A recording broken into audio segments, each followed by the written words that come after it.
The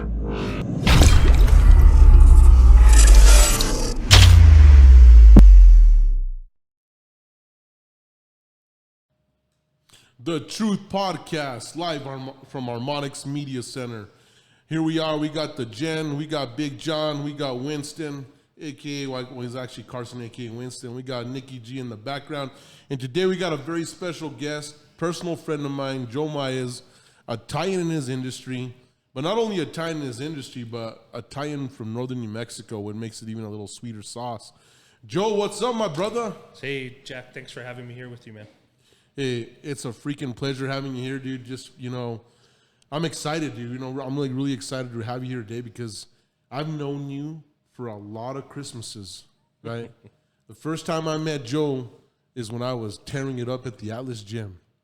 Is that about the time? Back in Espanola. Espanola days, a long time at Rio Arriba County. Yeah, throwing around the real weights. Throwing around the real weights. The real weights, yeah. No machines, not a whole lot of machines then. Joe, so one of the first questions, tell people, I don't get into it, but tell us what you do and tell us what you want to say. Well, thanks for having me, number one. But really what I'm here to do is kind of tell my story of what I'm about and inspire others, right? And that's kind of what you're doing is inspiring others, helping people to think big and make, live up to their full potential, right? So you have a great story. And, my mom will say I have a great story, right? But it's kind of hard to talk about that kind of stuff. But grew up in northern New Mexico. You all know that. Grew up around you, up north where, we work really hard up there. We work really hard. And went to I always tell people when I'm, talking about myself that I graduated top 18 in my class. Was there 17? There were 18 people in the class. There were 18 people in the class, right? So I'm like, but I always tell people, I said, I graduated top 18 in my class, and everybody thinks, wow, that's awesome. Little do they know that there was only 18 people in the class, right? But that's a small northern New Mexico town. Coronado High School, Gallina, New Mexico, Coronado Leopards, go, right? And so it's great, humble, just a small town. So, but it was almost like a private school education. A lot of people look at that and say, well, man, maybe you didn't get the education that you should have got. Well, I think I got I got a great education because I got special attention, from everybody. It's nice to have 18 people in a class, right? And some of those classes, like some people look at it as a disadvantage. I look at it as a major advantage. So we've accomplished, from that time, accomplished some pretty great things. Right now, the Maez Group is a company that I own, and we're killing it. We're doing a great job. We sold 459 homes last year for about $149 million in production. Not bad.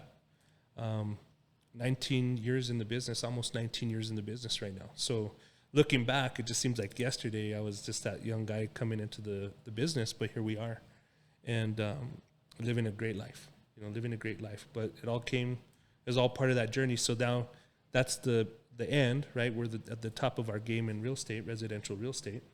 And then I also just opened a car wash. Right now it's called Freedom Wash, so it's going to be something cool to benefit veterans because I am an Army combat veteran, and so I love veterans. I just got a soft spot for them. And we're taking real estate that's challenged, in a challenged area and just turning it into something nice that the community can be proud of, and also everything benefits veterans down the way, right? So that's cool. And then also an investor. Right? An investor, I invest in real estate because that's what I know. I'm really good at it. And a coach. So I coach young people. It doesn't matter. People that want to be coached. That's what I do. I even coach my parents right now. It's awesome. They work for me. And, it's nice because my dad was really good at what he did. Now I'm really good at what I do. And I could share that knowledge with even, somebody like him that's willing to learn. Right? And then, of course, when a father, husband, got 2 beautiful kids, my awesome wife, Rosie. And so I'm living a great life, but I gave you the end of the spectrum and now in the beginning. So that was like, now we could feel it. If you wanted, we could talk about feeling it. So this is a great, Joe. Kind of people don't know about this. And you said something that was so powerful is we got private education, right? Me growing up in Peñasco, And, I'm very proud of this. We had the highest math and science scores than any school in the state of New Mexico. Hands down. There was nothing to talk about, right? And so we did get that private education. You got that ass kicking when you needed it. If you were getting out of line, That's for sure. Somebody's going to call your parents, or they were going to handle it, right? Because, like, hey, I grew up with your grandfather, so I can whoop your ass. And you know what I was just watching the other day, and this is, maybe off topic, but have you ever watched Different Strokes? Yes. In one of the episodes, like, one of the guys is getting a spanking. And, of course, that's back when we were, corporal punishment was the way to go, right? And I was like, wow, I just got like a blast from the past. I was like, I can't believe they were talking about that on television, right? And anyway, it was pretty neat to see, where we come from, right?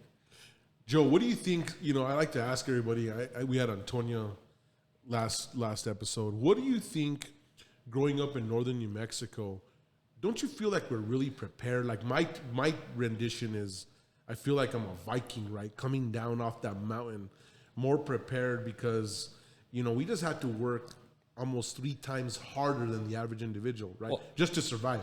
Well, I'll tell you, people don't realize it. They don't realize it until they realize it. Like, so we're looking back and we're saying, wow, that was an awesome education that we're given, right?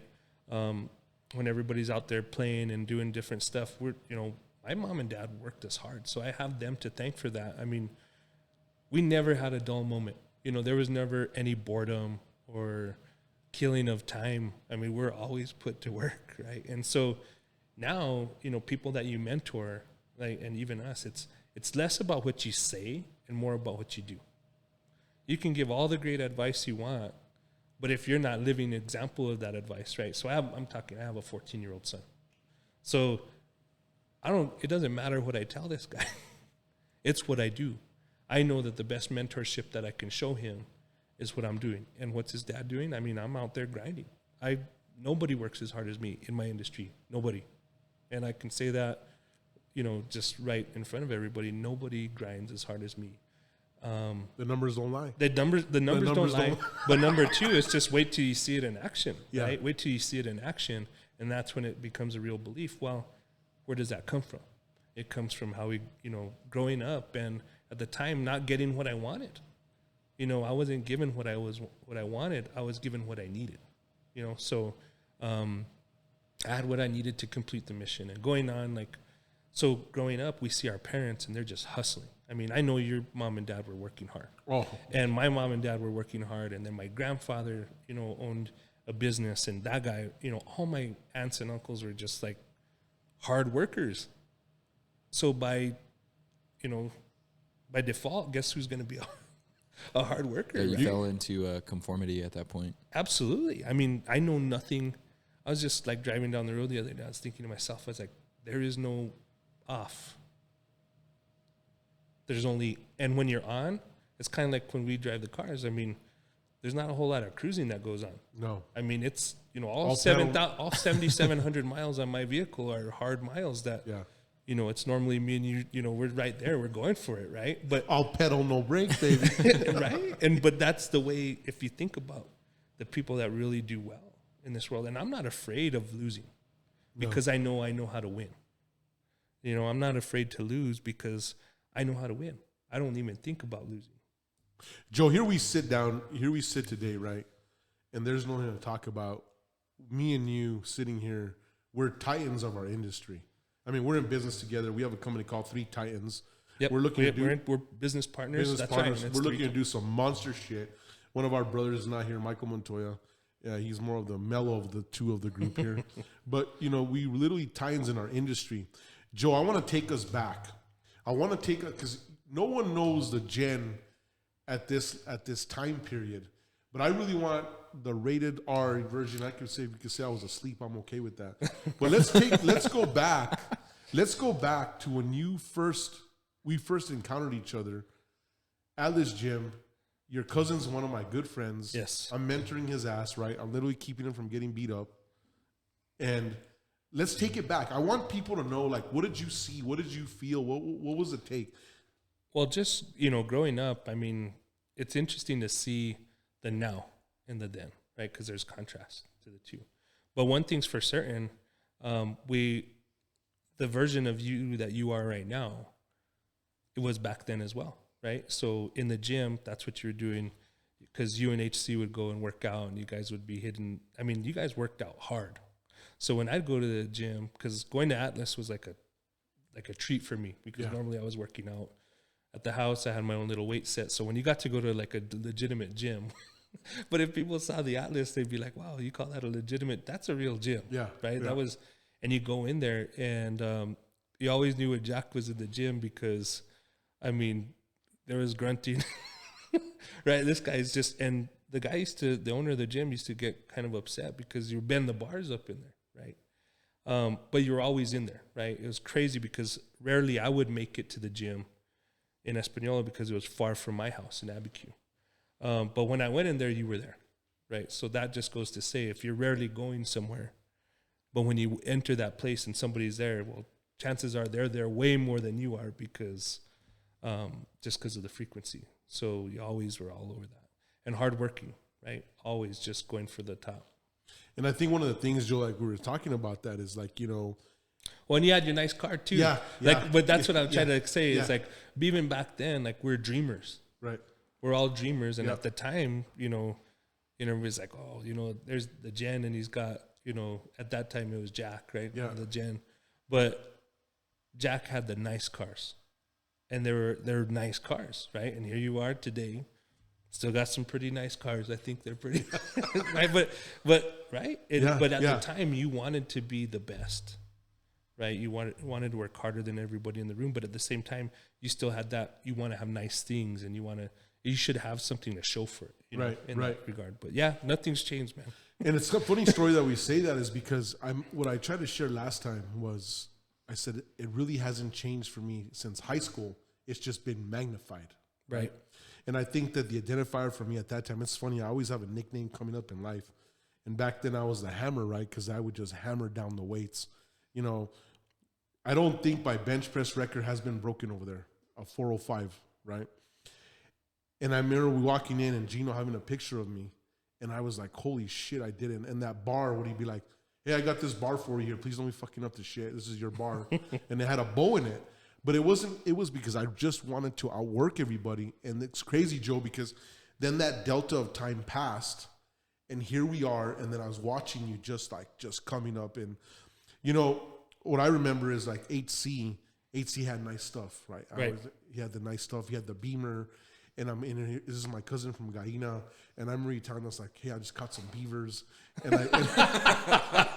Dude, that's so true because he did. But I was always a hunter. Yeah, I'd be like, so he's all excited, right? I'm a darn good hunter. Yeah, he's about it. He says, "You know what, guys? I just skinned some beavers, right?" And so HC at the time is looking like, holy shit, dude, you're going to embarrass me in front of my friend. And you guys are all in your nice clothes. Yeah. And everybody's dressing all fresh. And the guy's coming out saying, hey, I just trapped some beavers. Yeah. Oh, my God. So he was trapping all kinds of animals, right? And I was thinking about this. But what HC didn't understand is that I had grown up above the hill doing the same thing. So I think I'd be able to identify with both. But at the time, his look on his eye. Because Lawrence, we have talk about our friend Lawrence, right? Lawrence Sanchez, big time Blue Venture.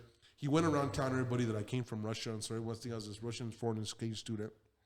And so HC's really freaked out, and so he's like, oh shit, Joe, you're talking about trapping beavers, you're not supposed to say this. And it was funny, but he was so excited. I'm like, that's freaking badass. And then I'm like, what'd you shoot that sucker with, and what'd you shoot those deers with? And I remember that, and I'm thinking, back then, Joe, I was like, that dude's going to do something major. No bullshit, because what you're saying, right? And I wasn't smart enough to know any better. Yeah, you know what I'm trying to say? So here we are. We're coming forward, right? Yeah. We come on, and let's kind of move it forward. And then we're coming in. We reunite again. Yeah. You remember that? Oh, and that's kind of like what you and I talk about is the lions need to hang with lions. Yes. Right? And, steel sharpens, steel. And if you are who you hang around with. So if you're hanging around with people, and that's what happens when you get to a certain level, you start cutting out all the fluff and all the, just the distractions in general. I have a saying, and the saying is distraction kills dreams. Distractions kill dreams. Right? And so, but if you hang around with people that are like-minded, then all the distractions go away and you're focusing on people that can make you better, right? That'll make you better and inspire you to do bigger and better things, right? So now, we reunite years later. I mean, come on, dude. It had been since like 1998. Yeah. 1998, Yeah. 19, whatever. And then, we get back together probably, I don't know, we joined back together. We come into the same circle, and that was probably how long ago? What do you say? I would have said about 2008, 2007, because there was 2 renditions. I wonder if you Yeah, remember but there this. was one interaction, and then it was like touch and go. Yes. And then it was like, okay, these guys are both like making their way. Yes. Because once you're at your level, and we're kind of at similar levels, and we're moving up in parallel. Yes. Right. Yes. And then all of a sudden we really come back, and we, and I know it was refreshing for you, because I know it was refreshing for me to talk to somebody that's done well. Right. And we're still working. I mean, we're doing great. Yes. But we still have a long way to go. But it was so nice to talk with somebody that talks like me. Yeah. You know what I mean? Yeah, Like You guys spoke the same language. Oh, we at that speak point. literally we speak similarly. So if you listen to our accents, like, we can't hear it.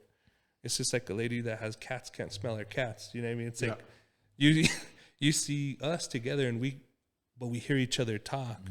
And people, that come from small towns, and even Hispanic families, I mean, there's a word, it's called envidia, and envidia is jealousy. Yeah. And a lot of people possess that, but at this point, that we've gone to a different level to where there shouldn't be that. There isn't that, right? And now it's more like when you and I get on the phone, because we had our reunited, and it felt so good. Like, now we're talking the same language, but at the same time, you respect my issues that I have in my field, and I respect yours, because we're seeing.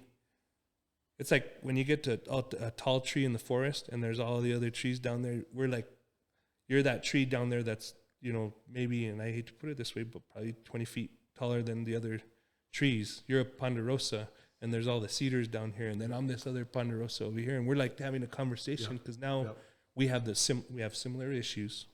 Challenges, opportunities, I'll call them.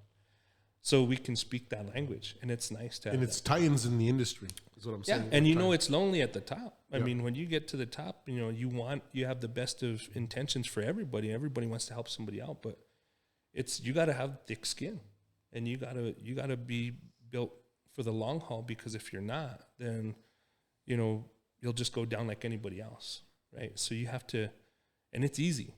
Very few people make it all the way, right? And that's why you see, again, there's my hunting analogies, but you see a big 7x7 bull elk in the mountains. I mean, he's not there by chance. I mean, he's probably smart. He's probably avoided a few things, and he's won his fair share of fights to be around. And just the same, it goes like anything in any, however you want to run it, right? So, it's so crazy, Joe. I remember this. I remember we all were at the Sports and Wellness one day, and we're all kind of shooting the shit off. You remember this moment? Oh, and I said, you know what, guys? I said, we got to get our shit back together. We're gonna take our health to this level. And I created that challenge. Remember that? Yep. And we go in there and we're pumping the weight, and Joe says, "Fucking this guy's still pumping the weight," and it was crazy because we were all motivating each other. And in that moment, I was like, this is freaking phenomenal, because here we are, like, motivating to get back to our game. It was like visiting that time in the moment. But the one thing that I remember, Joe, is one thing that was in my mind is I remember you were getting into real estate, and you were dominating. You were coming in, and it was like, this guy's a force to be reckoned with. And it was crazy because there was an individual, Sandy Presley or something, that was at the top, and you were going to dethrone her. And I remember they invited me to this event, and he would come, and they're like, do you know this guy? And I said, yeah, of course I fucking know this guy. This guy was literally in my backyard, and he's going to come, and he's going to do this. And the whole time, I knew what you can do, because our determination where we come from is second to nobody. That's what people don't understand. We're so relentless that we will not stop, because we've learned to make everything from nothing. Well, think about, Babe Ruth said, Babe Ruth, he talked about, if you're going to do something, what was the Babe Ruth saying that I love so much? There's a few of them that you always quote. Yeah, but the Babe Ruth saying, gosh, man, I had it totally right there. It's the best Babe Ruth saying ever. It's hard to beat a man who never gives up. Yep. Come on. Everything, two things start at the same time. One thing stops. The other one keeps going forward. This one decides it wants to go. this one's been going. You know, it's it's hard to beat a man that never gives up. I had it right there, and then all of a sudden, but it's hard to beat a man that never gives up. And then when a man's good at what he does, it's even harder to beat that guy, right? And so, you just got to work hard. What inspired you, Jordan, to get into real estate? So I'll tell you, we'll kind of fill in the gaps right there, right? So growing up, my parents were really good about, pushing college on me, right? So I didn't even like school. I mean, I didn't like school in general. I didn't like college. Number two, I didn't. I just literally, the truth is I just checked the box. I went to college because you needed to go to college, it's and so I went to college and checked that box. But halfway through my graduating semester at UNM, I was going for business because I snapped that I've always been a business person. But halfway through, I got deployed to Iraq. And so that was what turned to be like a 4-month deployment turned into a 13-month deployment, which was, that's a lot, right? Halfway through your graduating semester and you get told, hey, you're going to war, which quite honestly, I wanted to go to, for me, both my grandparents, my grandfathers are Vietnam or World War II vets, right? I looked up to those guys. My dad's he's a Marine Vietnam vet. Looked up to him. And I was the easiest person. Like I went to the recruiter. I was what they call a lay down. I walked in and said, hey, you don't have to give me all these. I didn't even hold out for the sweet bonuses like that, right? I was just like, I want to be a soldier. And I know I want, weird enough, I know I'm going to go to war. I hope I go to war so I can be like which is the dumbest thing anybody could ever say. But that's at 20, when you're in your 18 to 22 years old, you don't think the way a 40-year-old man thinks right now, right? No. At that time, it's like you can't die. You're invincible. You're immortal. Yeah, absolutely. Have a couple of kids, that'll change that. But so halfway through my graduating semester, I get deployed. On the way back, I call my wife up, and I was like, finally got some service to talk to her. Because when I was out there, we were actually it was before cell phones and before, literally, I didn't talk to my wife for like 6 months. Like nobody, not now. People are they're Snapchatting and all that stuff. Like back then, I remember I would be like, "Hi," and then 2 seconds later, it'd be like, "You there?" It's like that's how much the delay was when you're in the desert. And now it's like it's cool. But on the way back, I told Rosie, I said, "You know what? It's interesting to think about how we thought growing up. It's like, okay, you're born, you go to elementary school." You go to, seriously, think about the path that people have in life. Okay, I'm born. Go to kindergarten, go to grade school, go to middle school, go to high school. And then success was a $55,000 a year job working at Los Alamos National Labs, funding funding a 403B or whatever they give you over there, and then drinking a 6-pack of beer at the end of the day. Yep. Mm-hmm. And going to the Atlas gym. Yeah. Right? Yeah. Right? And one way or the other, in not necessarily the same order. It might have been the beer, the 6-pack before Atlas. It might have been the 6-pack after Atlas, right? And cruise West Alameda Street, and from Sonic to Sonic and Espanol, and that's life, right? So those were my beliefs, and I knew I needed to get, a college degree in order to get that job at the labs, right? Well, now I come back and Rosie starts calling around looking for houses. I said, you need to get us a house because remember the steps in life. Next, after you graduate from high school, go to college, get that job, buy a house. No, get married, buy a house. Those are the steps. Those are the steps that everybody lives in life, right? It's like, you're going to do this, check this box. And then by this time you made it, right? These are literally the paths that either our parents or, our limited ways of thinking, there's no right or wrong answer. If you go those steps, that's awesome, right? But I'm at this step that I'm graduating from college. Now it's time to buy a house. You're married, so now you got to buy a house. So she starts looking around at real estate, and she calls me up, and Rosie's like, you know what, you'd be an amazing real estate agent.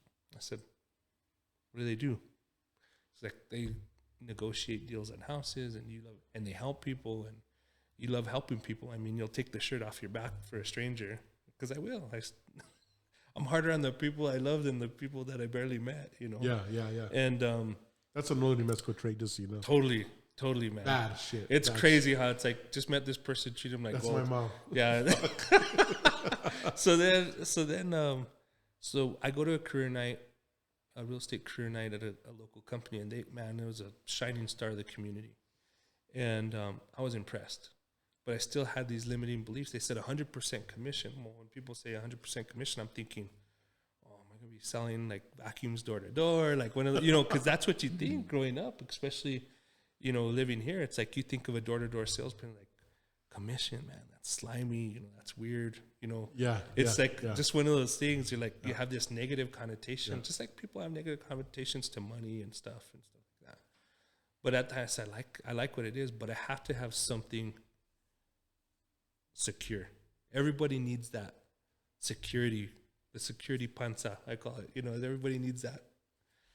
You know, the blanket, the warm and fuzzy first and the 15th, you know, check coming in, and I'm like, and I got a wife now. I got to take care of somebody. You know, there's responsibility. So then this job posting popped up for. So I liked it. I told Rosie, I said, let's go get our licenses. I'm in, but we need to build like some savings, because when you get into real estate, you better have. I mean, people think you're going to make big bucks right away. I mean, I'm telling you, you know.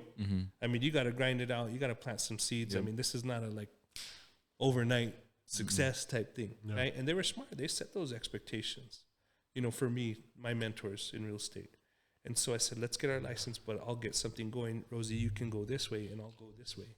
So this thing popped up, had a job, and then this job posting popped up for Pulte Homes, and it was a $55,000 a year job. You're excited. I made it. You're excited. No, I'm serious. I'm like, at this point, I'm like, wow, this is way ahead of, you know. So I went through the interviews, and, you know, I got the job, and then it was kind of like, I hate to say a bait and switch, but it was a marketing internship, and you got paid draws. So you owed the $55,000 back. Right. And I was like, well, I've come this far, you know? And so anyway, I mean, I'll tell you, Jack, like nobody's ever, you know, my first community was down in the South Valley. And I'm off of Unser and Blake, and I'm selling these houses. And, you know, my sales VP would say, it's 8:00. Where you at? I said, I'm at the sales office. He's all, I don't want you in the sales office in the South Valley after dark. I was like, I'm from northern New Mexico, bro. Dude. I just got back from the combat zone. These are good people. Like, this is gente. You know, I was like, I'm like, people are bringing me green chili chicken and enchiladas and stuff to the, like, I'm getting, you know, I didn't know anything. Like, these guys, and then come to think about it, like, thinking back, and I'm just, they put me down there because my last name was Maez. Yes. I didn't even think about it. I'm like having a good time. And I remember the gal, and I hope she doesn't watch it. If she watches the podcast, you're going to remember it. But I remember we both got assigned down there. She was Hispanic. I'm Hispanic. We get assigned to this community, and she's crying. Good looking girl. I mean, you know, because they hired on looks. I don't know how the hell I got the job, but I mean, they hired they were looking for young, good looking people. I mean, that's the way the company was hiring. I mean, it was like, sales. It was a sales position. Yeah. And at that time, I just come back from the service, dude. I made that suit look really good. It was the big wavy hair back then, dude. Oh, bro. And I had some really nice hair. Yeah, he had the big wavy hair. I had that Chicano wavy hair. Yeah, he had that shit like, you know, like American Mika and that kind of deal. It was, dude, I had some nice, I mean, he did. Once upon a time, now just wear. So look at Johnny's over there like, oh, nice. Yeah, he had the job going. You know what I mean? He had the locks. I was pretty, I had it good, but I blame hot showers in the morning. But, you know, so we're there, and I get this job, and I'm here, so I might as well do it. And she was crying. I mean, she was just like, I was like, what's the matter? And she's like, I don't know what I did wrong. They're putting us down in the South Valley. I'm like, what are you talking about? This stuff is it sounds like crazy. And dude, I went in there, and it was 120 homes. And I never seen money like that in my life. And all I was doing was being me and helping people. You know what I mean? And all of a sudden I started getting noticed, like nationally.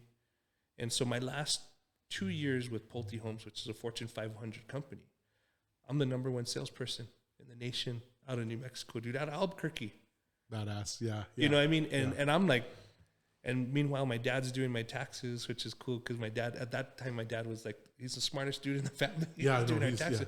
And he's like looking at I mean, bro, when you've been doing something for 5-6 years, you know, and you're making, you know, $500,000 a year. Yeah. My dad's doing my taxes. I'm going to come work with you. You know what I mean? But for Freaked me, out. Yeah, I'm like, and I'm learning so much. I remember kind of told Carson the story. I wasn't, you know, it was all hard work. And then they started like noticing, they're like, wow, this guy's just, what's he doing? How old are you right now, Joe? At that point, I'm probably in my 20s. I'm probably like 23. About 23. And I'm just, you know, 23, 24, young, just, you know, no kids, just getting after it. And Rosie's great because Rosie was like, just do it, you know.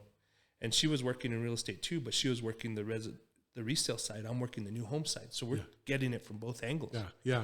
I mean, we're just, you know, I mean, it was awesome, right? And then, you know, it's crazy because coming up as an intern, I'm an intern and I'm doing deals, you know, it was neat. It was neat because I started from literally the bottom.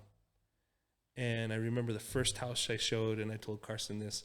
I mean, the guy shows up. It was a pretty experienced real estate agent and his buyer, and they want to see one of my homes.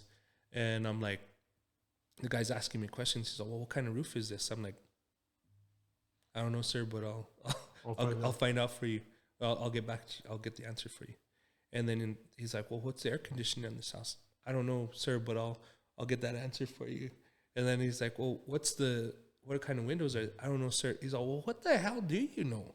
I was like, I don't know, sir, but I'll get back to you. You know, I didn't know anything. I was so green. Yeah.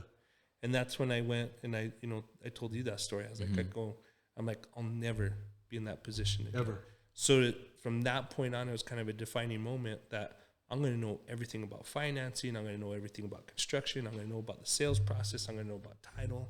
I'm going to know about, and I just went to work.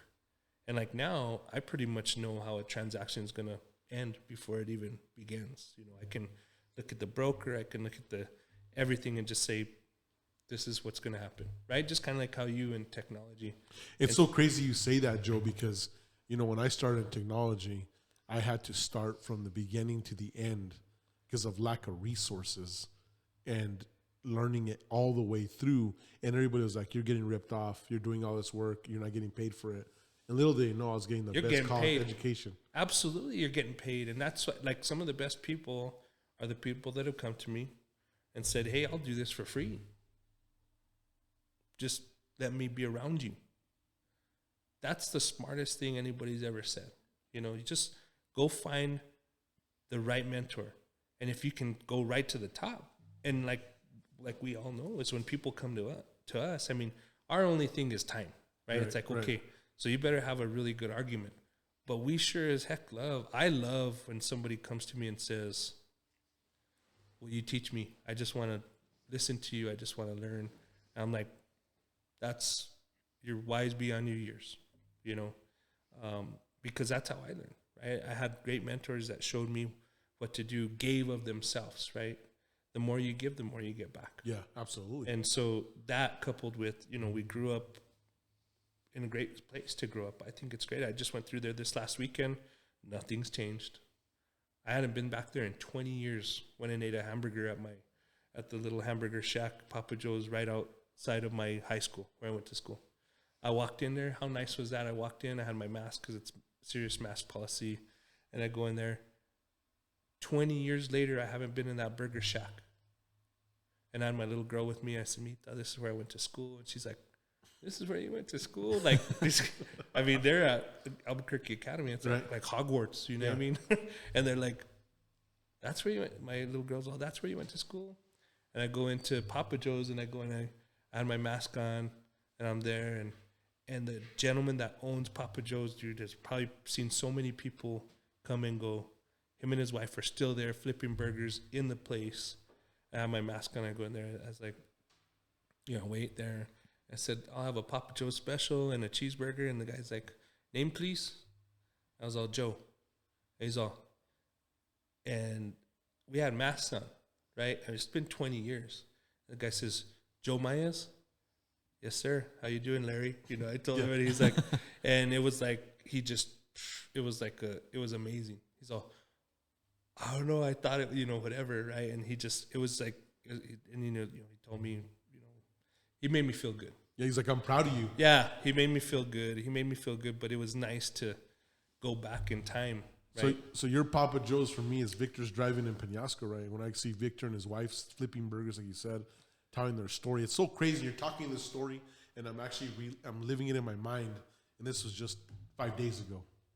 It's just so amazing, right? Yeah. Joe, what do you think? Who was your biggest influence, and why would you say? Well, I had a lot of great influences. I mean, there's so many people to give credit to, right? But I'll definitely say it's my parents. You know, we got that out of the way. I mean, they showed me, they led by example, right? And that's one of my philosophies is lead by example. But I had great influences. I mean, even growing up in the neighborhood I grew up in, it was kind of a second home neighborhood. So I had, you know, Luis Herrera, he was like a small business loan banker there in Espanol. Yeah. I mean, the guy was like probably charging 20% for money. Like he was I would go and do stuff for him at his house, right?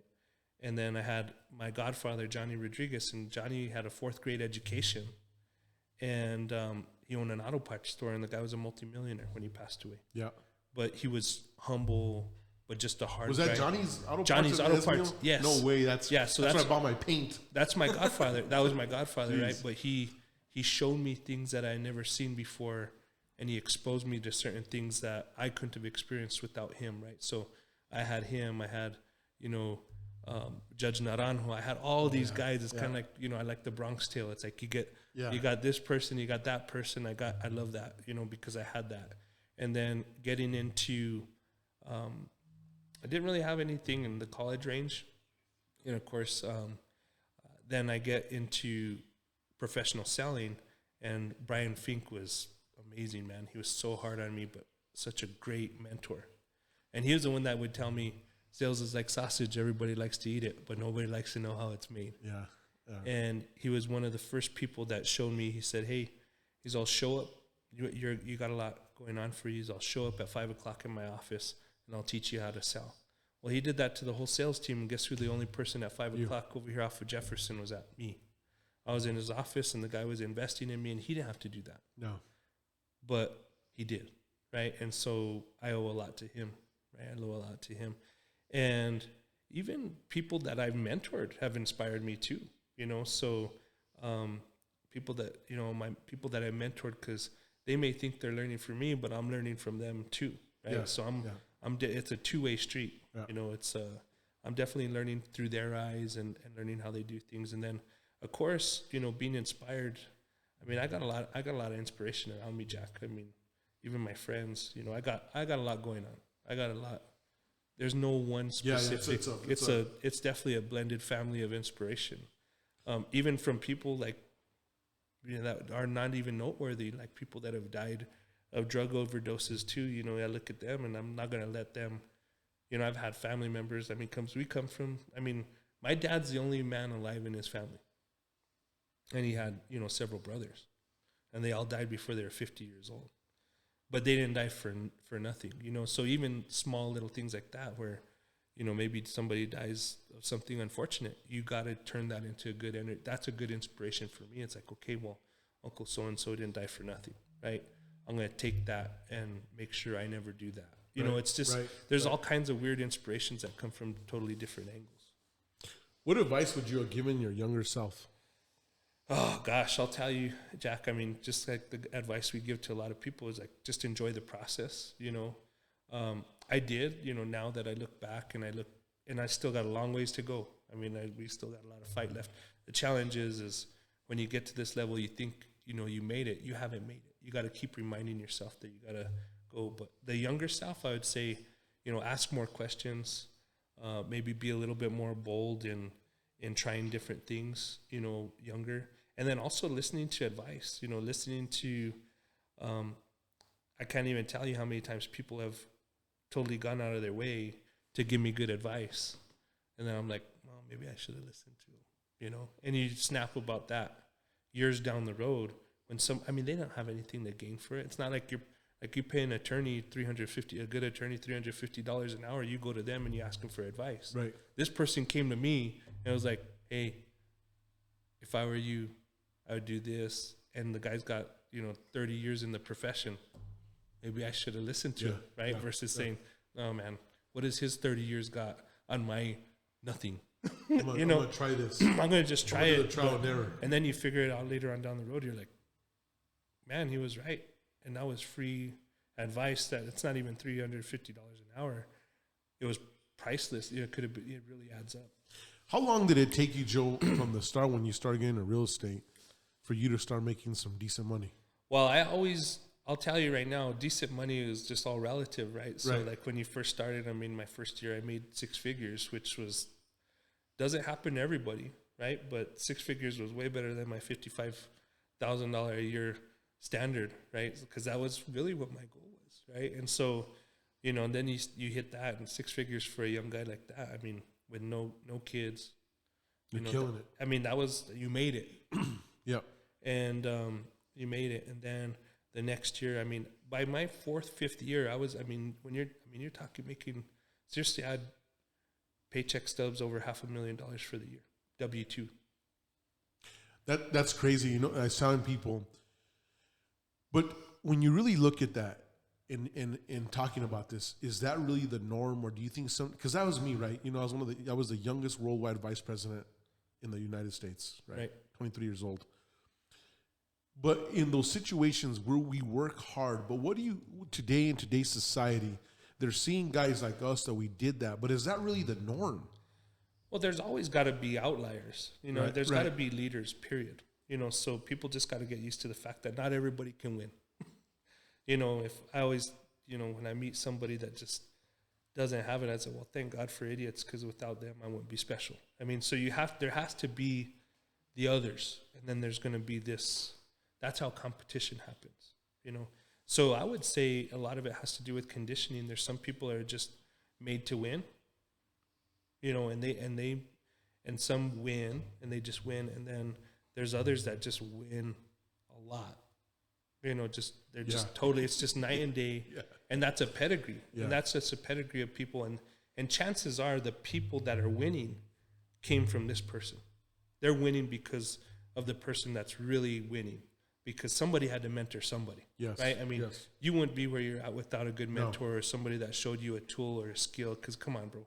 I mean, look where we grow up. I mean, it's really like nobody's really sharing that kind of knowledge, right? To really break free and really up north. I mean, the best things are the labs. You get a high-level lab, or you got some kind of government contract that's really going to kick some butt, right? But somebody has to share that with these winners in order to win.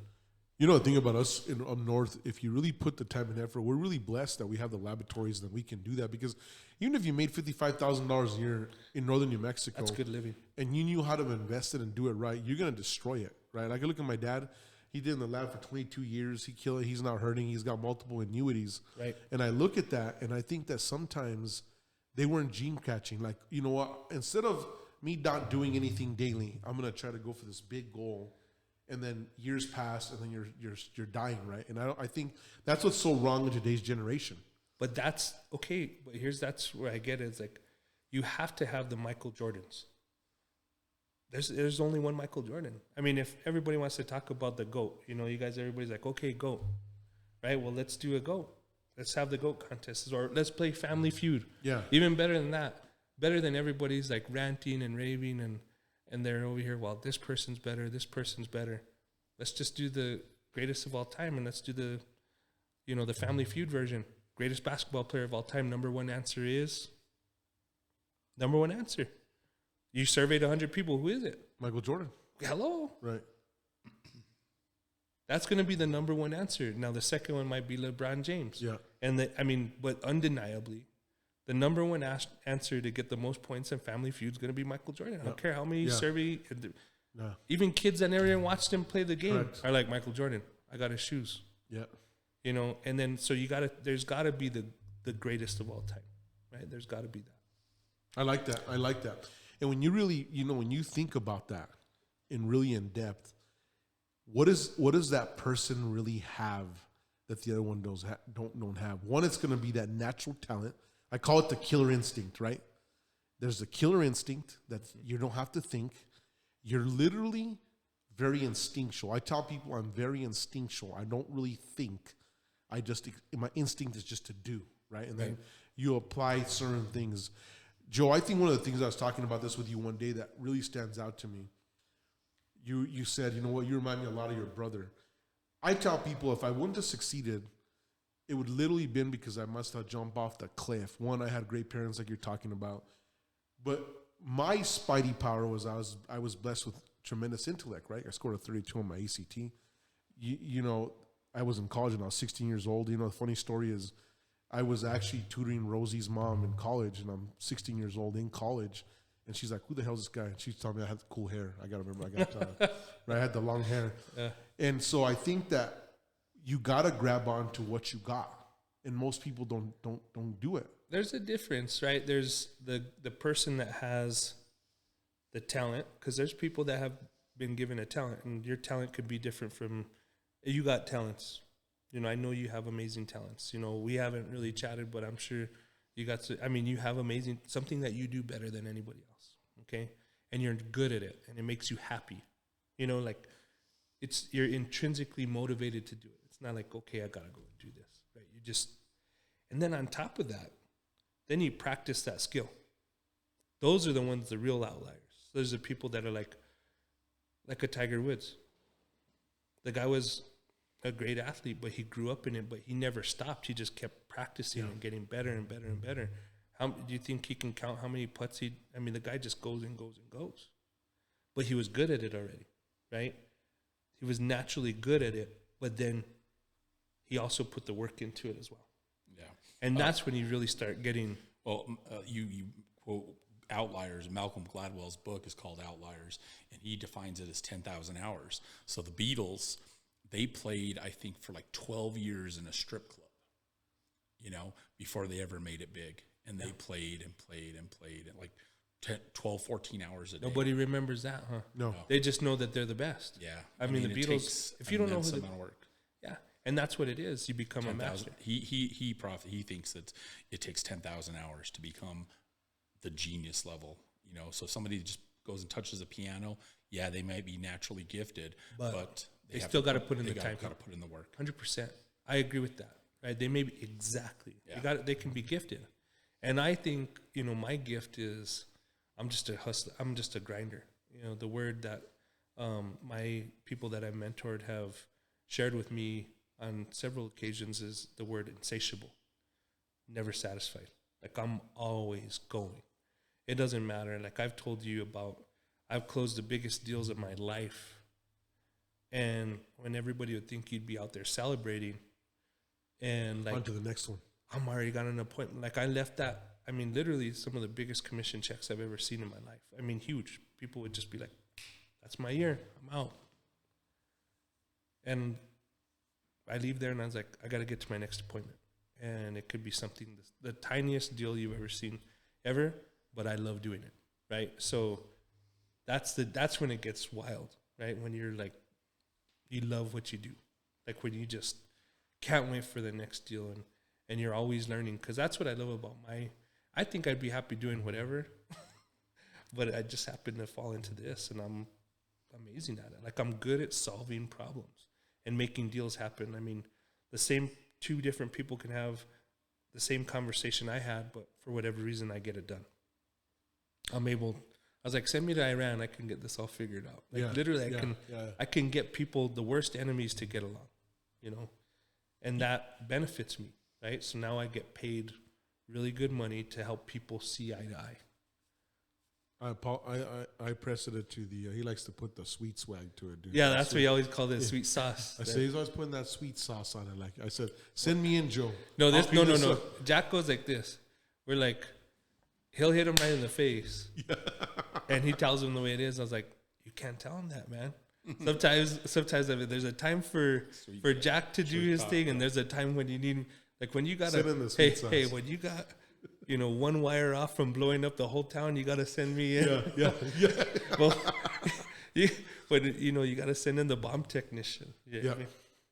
And I like that, Joel. We talk like it's awesome to be able to sit with guys like us. Here we are, working together, different personalities, but we can sit back and say, you know what, we need the bomb technician, or sometimes you need the Sherman tank, right?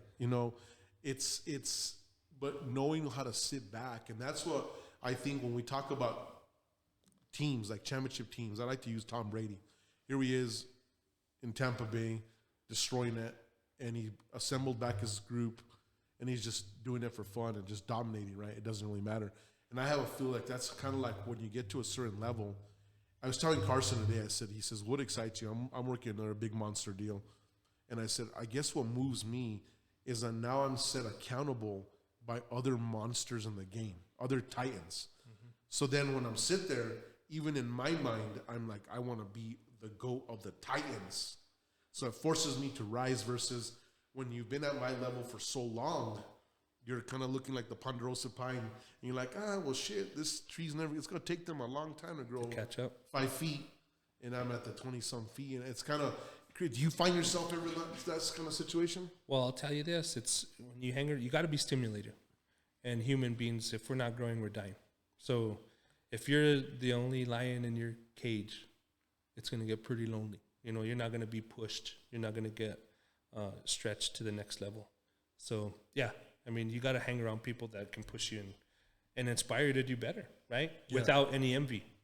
Without any envy. Mm-hmm. Looking at, I want to touch one thing, Carson. I hope you can remember this crap because I can't remember it. We're talking in the man cave. We're sitting there. There was something we said we're going to bring this up in maybe Joe might remember in the podcast. It was in the presidents of like the soft sauce and like how people just want to just rise quickly without putting the work. Oh, yeah. And that's a whole other podcast, dude. That's a straight up. I guess. I could go all day. Let me ask this in the form of a question to try to tie into that a little bit. What would you recommend to, and we'll relate it to our category, right? What would you recommend to the people who want to get into real estate, right? And they're seeing things, and they see people driving fancy cars, wearing nice clothes, and this can relate to any industry. Yeah. But what would you recommend to the young kids that are seeing this and saying, you know what? Joe said on the podcast he made $100,000 his first year in the business. He made $500,000 a year when he was 23 years old. Right. What do you say to those kids? Well, I'll tell you, it doesn't come without the grind. You can't cheat the process. And that's, you talked about what would you ask my younger self or what kind of advice would you take? And really what it is don't cheat the growth. Don't cheat the pain. You're not going to bench 405 or do that kind of stuff on the first day. No. There's a lot of reps that go into it, right? And you got to enjoy the process. You got to do the time, get a good mentor, and don't be upset when you don't hit it big right away. It doesn't happen to everybody, but persistence always wins. Persistence always wins. You show me anything I want, there was persistence behind it. There's a lot of fails, and you're going to win with those fails. You got to fail forward. And that's how you get to what you want. Right. But it doesn't come without failure. It doesn't come without patience. It doesn't come without humility, like understanding like, hey, I'm the new guy in the block, and I got a master here teaching me. Right. Do it and do it right, because a lot of people cheat that process too. They cheap out, right? And they're like, well, yeah, and that's kind of too what we were talking about earlier, and we try to that is an entire whole podcast, but in kind of what we can make it with the time we have. Would you recommend to people who are looking for mentors in categories like that to do more research on, people that are saying, we can teach you the ways, or choosing a mentor, or just latching on to the first person? Because let's be honest, me going through this process, the first time I talked to you and said, hey, Joe, I'm thinking of getting real estate, you said, I'm not looking for agents. But it was my diligence to say, you know what, I'm going to keep going after this guy. Yes. And I was in a certain circle, and I started networking with people in your guys' circle. And then it put me in the position where, without Jack, this podcast is awesome because both of my mentors are in the same room. Yep. And I wouldn't be where I'm at today without you guys. But in me getting to be in the circle, it put me in the position to be there. But would you recommend kids do more research and not rush a mentor right Absolutely, away? Because a wrong mentor will kill you on your growth. It's like, it's the water that you're getting. Right. Are you getting good water, or are you getting polluted water? What are you getting? And Carson, to add to one thing is that the thing that you brought to the table, and me and Joe have talked about this, is you're willing to put the work. That's why, like, I put you through cutting the grass and the shit I used to put you through and all that. When I put that phone call to Joe, I said, one thing I can tell you is I brought him through the Spartan camp. I remember that conversation? Yeah. So you knew I had already battle tested you. You may not know shit, but, you know, it's like boot camp or going to an AIT or, you know, you're in there and you're like, you know what am I going to do? And you're like, well, you know what, this sucker, he's not afraid of taking the tracks off over and over off this tank. And that's what you brought. Nobody has, so the guys that I see fail don't have relentlessness or regular grit. They just cannot do the simple thing that's hard. They're looking for, how's the easy way to dig the hole? And there's no such way. Well, I'll tell you one thing that you did really well, and I was impressed with, right, was your persistence, right? Because I say no to everybody. Mm-hmm. I mean, you've lived it firsthand how much I got to protect my time. Of course. My time is the most important asset that I have right now, right? And I got to spend it in the right locations. So you getting to work with me was essentially your first sale. Like that was a sales process. Yeah. You sold yourself to me, right? And how you did it, right? So now you're here. Mm-hmm. And then it was constant little sales here, little sales there. And that's how it was done. Yeah. But you did your research. And that was the one thing that you did really well was you wanted to work with the best, but not just any best. But that doesn't come easy, right? Yeah. I mean, how many times? I know there's times that I would. And it's pretty crazy to relate that and that you bring that up is because even when, you know, I was reaching out to Jack, it took me, we've told this story before, I think like 6 months just to be able to land a breakfast. It was a long process. Just to land a breakfast with him, right? Yeah. And then I started hanging out with him, and then you started hanging out, and then I was like, oh, Joe, you know, they say he's the best in real estate, so that's what I wanted to do. And my thing is, I was never afraid. You've told me this. You said you're not afraid to approach kings. And I'm really not. I mean, what's the worst case? You guys are going to tell me to go to hell, right? So that's huge. If anything happens, then I'll just say, okay, well, we tried there. Maybe I'll try bugging him again, you know? So, but I wanted to learn from the people who are actually proven successful at doing what they were doing because they can teach you how to do that. Now, I didn't want to learn from the people who are making, you know, $100,000 a year, 200. I wanted to learn from the best of the best.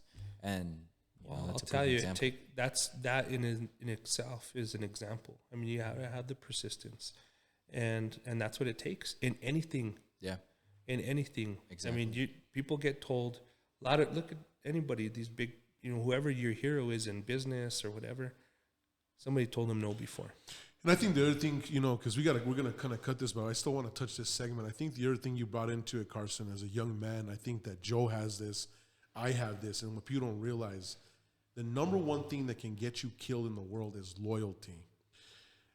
People come into a camp like Joe's or a camp like mine, and here we are, spoon feed you, make you strong, and then all of a sudden you think, well, I think I can dethrone the Titan. And then all of a sudden you find out, well, shit, there's too many wars, right? Yeah. Like Joe, I'm a veteran myself, and you know, I trained with some badass combat guys, and he'd say, always worry about the old soldier. That's what he means. He says, you see an old soldier, he's had a lot of battle. Don't worry about the young guy who's built. Well, it's like Rocky fighting Tommy Boy, right? Right. You've seen that one? And he trains his mentee up. And then he tries to take him out. Baddest of the baddest, but then he... Well, and that's a great movie and a great story. But the number one word is respect. Yeah. You have to respect your mentors. Mm-hmm. It's respect, period, end of story. Oh, yeah. And that's why I always say, too, when people ask me, I'm like, you know what? Without Jack and Joe, I wouldn't be in the position. And there's a right and a wrong way to approach that transition. And you're better with your mentors, right? If you show respect, true winners want other people to win. True. Yeah. I mean, we wouldn't do it unless we wanted. I mean, we like that good energy. I love seeing people that I mentored. They better be winners, because if not, we got an issue. Yeah. I'm just in there for the Frito pies. I haven't had the Frito pies in a long ass time. I'm like, the hell, you haven't had the tortillas and shit. I'm waiting for that. But Joe, in wrapping this, I wanted you to look at you got the Jen's 10 rules to success in front of you. Which one of those ones really speaks out to you? Man, I had to read this stuff. You know, I'm an audiobooks type of, I'm an audiobooks type of guy. I mean, these are all super. And while Joe's reading, I'm trying to see if I can guess which one he's going to. Everybody knows this. The reason I wrote this, I was asked to be on a board of BT Research in Houston, big time company. VC, and they said, I want you to write a bio. And I was like, I'm not going to write a bio. So I'm on my plane, and I wrote these 10 rules. And I remember presenting to a 2-star general and said, I'm not going to give you guys a bio, but I'm going to give you the rules that I live by. And he just freaking was like, this is him. And I remember I was up against 3 guys, and they just got voted off immediately. He said, well, I know where my vote's at. Yeah. Well, number one is just, I mean, they're all great, but if I tell you I'm going to do something, I do it. Yeah. That's my number one thing. Everybody that knows me and has ever been in business with me, and even if they, your word is your bond, protect it because you only have one. Yep. That's the number one. For me, it's your reputation, and it kind of feeds into all these things that keep your record clean. That's having a good reputation and being a man of your word kind of goes over all, if I say I'm going to do something, I'm doing it. Yeah. Well, I'm going to tell you something. We got to bring Joe back. We got about 2-3 podcasts with him because that sounds strong, right? I'm in. Guys, we went a little bit over our time, but I'm sure you're going to love this. Thank you for joining us on the Truth Podcast, where we keep it real. We keep it 100. We tell you the truth. There's no bullshit. There's no sweet swag. We just keep it regular. Like I said, regular gets you to the top. Thank you for joining us. Thank you, Joe, for coming out here. Thanks for everybody. We're out. Thanks, Joe. See you guys. Thank you.